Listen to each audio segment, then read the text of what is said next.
अस्सलाम वालेकुम, मैं हूं आमिर हज़ारवी। इस वक्त पाकिस्तान और अफ़गानिस्तान के बीच बाकायदा लड़ाई शुरू हो चुकी है।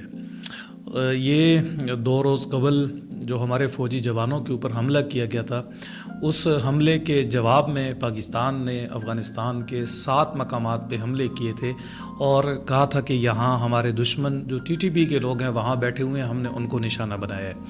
अच्छा, अब हमारे जो जवान शहीद हुए हैं और उसके जवाब में जब टीटीपी के लोगों को निशाना बनाया गया तो अफ़गानिस्तान की हुकूमत ने कहा जी हम पाकिस्तान से ये बदला लेंगे और हम मुनासिब वक्त का इंतज़ार कर रहे हैं। आज उनका वो मुनासिब वक्त आ गया है कि उन्होंने आज हमला कर दिया है। उन्होंने हमला क्यों किया, पाकिस्तान ने जंग से बचने के लिए क्या क्या इक़दामात उठाए, और अब मैं समझता हूँ कि जंग लाजिम हो चुकी है। जंग लाजिम क्यों है, हम ये भी वीडियो के आखिर में बताएंगे। और अगर आपने अभी तक हमारा चैनल सब्सक्राइब नहीं किया तो इसको ज़रूर सब्सक्राइब कर दें, बहुत शुक्रिया। अच्छा, सबसे पहली बात तो ये है कि पाकिस्तान और अफ़गानिस्तान आपस में 2 बरादर इस्लामी मुल्क हैं, ये कहा जाता रहा, यही पट्टी थी जो हमें पढ़ाई जाती रही और हमने इसके ऊपर यकीन किया। लेकिन एक शख्स ऐसा था जिसने आज से 100 साल पहले कह दिया था कि जो कौमें हैं वो वतन से बनती हैं, मज़हब से नहीं। हम तो ये खुश थे कि एक तरफ भी कलमा पढ़ने वाले हैं, दूसरी तरफ भी कलमा पढ़ने वाले हैं, लेकिन वो सारी बातें हवा हुई। आज एक तरफ से भी नारा तकबीर है, दूसरी तरफ से भी नारा तकबीर है, एक तरफ से भी अल्लाह अकबर की सदाएं हैं, दूसरी तरफ से भी अल्लाह अकबर की सदाएं हैं, और लड़ाई जारी है।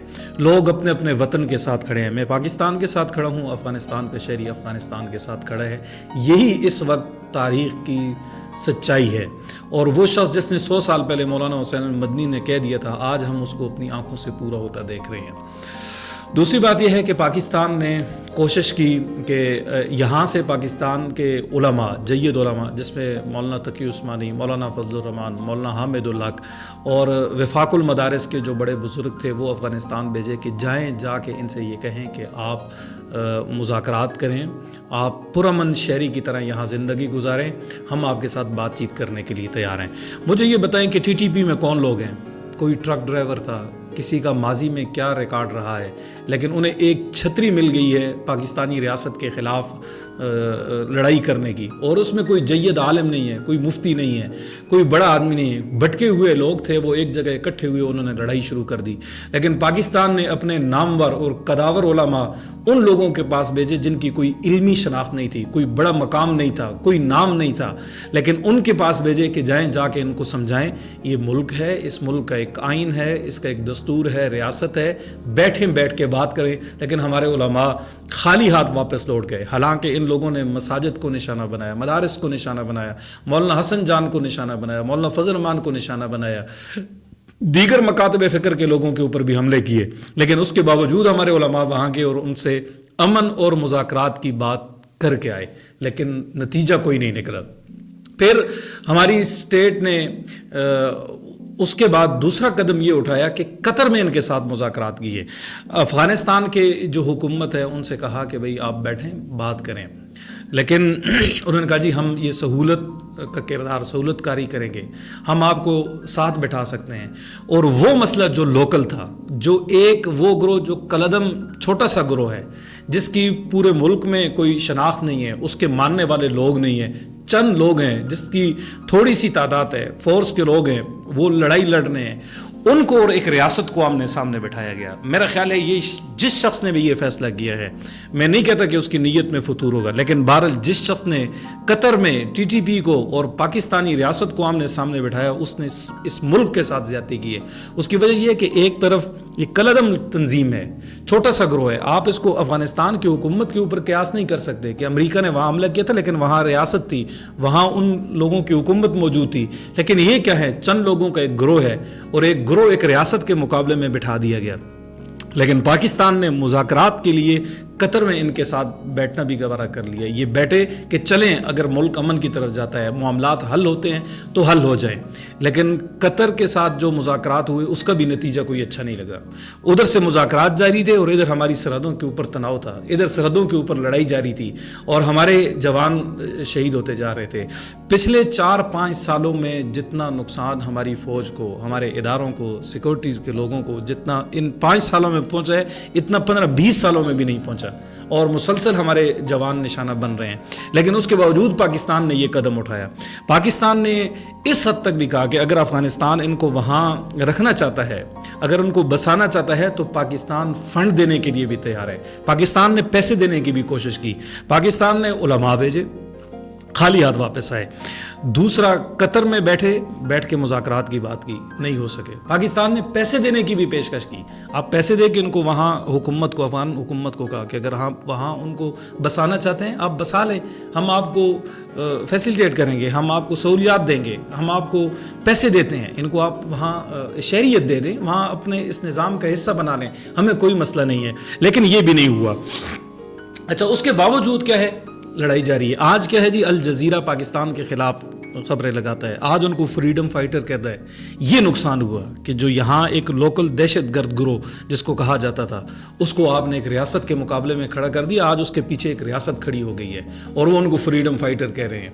لیکن اب افغانستان نے کیا کیا؟ افغانستان نے بھی کوئی مثبت جواب نہیں دیا۔ آپ اپنے جو مخالفین ہیں ان کے تو مدارس، داعش آپ کے خلاف تھی، آپ نے ان کے مدارس بند کر دیے، آپ نے علماء پہ سختی کی ہے، جو سلفی مکاتب فکر کے لوگ تھے، آپ کے جو حریف لوگ تھے شمالی اتحاد والے، آپ نے ان کے ساتھ کیا کیا؟ ان کے اوپر زمین تنگ کر دی ہے۔ لیکن ٹی ٹی پی کے حوالے سے کہتے ہیں آپ یہ ہمارے مہمان ہیں، اور وہ آپ کو امیر المومنین کہتے ہیں، وہ آپ کی بات مانتے ہیں، وہ آپ کے آپ کے بغل کے نیچے بیٹھے ہوئے ہیں اور یہاں حملے کر رہے ہیں۔ اور آج افغانستان ٹی ٹی پی کی طرف سے کھڑا ہو کے پاکستان کے اوپر حملہ کر رہا ہے اور پاکستانی فوجیوں کو نشانہ بنا رہا ہے، چھاویوں کو نشانہ بنا رہا ہے۔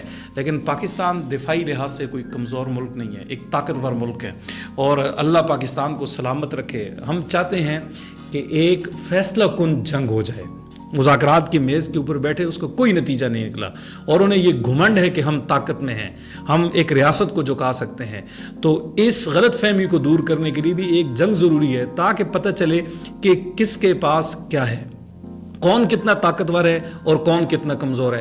مجھے حیرانی یہ ہے کہ قطر کے جو اپنا الجزیرہ کے صحافی نے ڈاکٹر نعیم وردگ جو ڈپٹی وزیر خارجہ ہیں، ان سے سوال کیا کہ آپ اسرائیل کے ساتھ مذاکرات کے حق میں ہیں یا نہیں، تو ڈاکٹر نعیم وردگ تو کہتے ہیں کہ ہم اسرائیل کے ساتھ مذاکرات کے حق میں ہیں، ہم بات چیت کرنا چاہتے ہیں، ہم ہر ایک کے ساتھ بات چیت کرنا چاہتے ہیں، لیکن وہ پاکستان کے ساتھ بات نہیں کرنا چاہتے۔ پتہ نہیں پاکستان نے ایسا کیا جرم کر دیا ہے کہ امریکہ معاف ہو گیا، انڈیا کو معاف کر دیا گیا، اسرائیل کے ساتھ باتیں ہو سکتی ہیں۔ میں یہ مودی کی اور اس کی بات نہیں کر رہا، وہ جو نیتن یاہو کی ویڈیو ہے جو اے آئی سے بنی ہے، اس کی بات نہیں کر رہا، میں الجزیرہ کے صحافی کو دیا گیا جو انٹرویو ہے، جو حقیقت ہے، میں اس کی بات کر رہا ہوں۔ یہ کوئی پروپیگنڈا نہیں ہے۔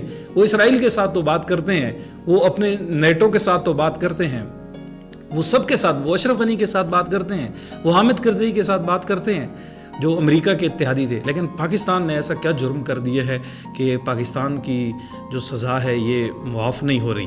پاکستان نے پتہ نہیں ایسا کیا جرم کر دیا ہے۔ اور بہرحال ایک فیصلہ کن جنگ اس لیے ضروری ہو چکی ہے تاکہ مذاکرات کی میز کے اوپر جب دونوں فریق بیٹھیں، اندازہ ہو کہ کس کے پاس کیا ہے، طاقت مسئلے کا حل ہے یا مذاکرات تو ابھی تک ہو چکے، ان کا نتیجہ کوئی نہیں نکلا۔ پاکستان نے اپنے علماء بھی بھیجے، اپنے سیاستدان بھی بھیجے، اور بیچ میں کئی ممالک کو بھی بٹھایا، لیکن کوئی حل نہیں نکل سکا۔ اب طاقت ہی ہے، طاقت کے ساتھ جب ٹکرائے گی تو پتہ چل جائے گا کہ کس کے دلوں میں کتنا تیل ہے اور کیا نتیجہ نکلتا ہے۔ لیکن بہرحال دو مسلمان ملکوں کا لڑنا اور اس حد تک آنا ایک تکلیف دہ ضروری ہے، لیکن اس کے بغیر اب چارہ کوئی نہیں ہے۔ بہت شکریہ۔